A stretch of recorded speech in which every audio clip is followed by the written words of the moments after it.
मिला तो आपने पुत्र बोला और वो ऐसा दिमाग में छपा और फिर आपने गले लगाया।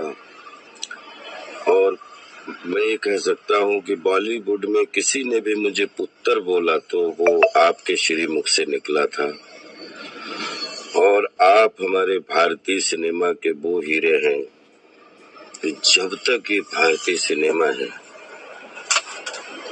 धर्म जी हमेशा गरम रहेंगे और अमर रहेंगे।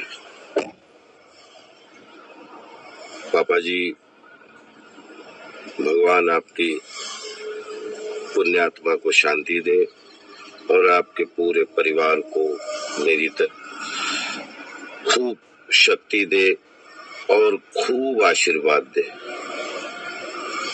आपको नमन करते हुए सैल्यूट करता हूँ।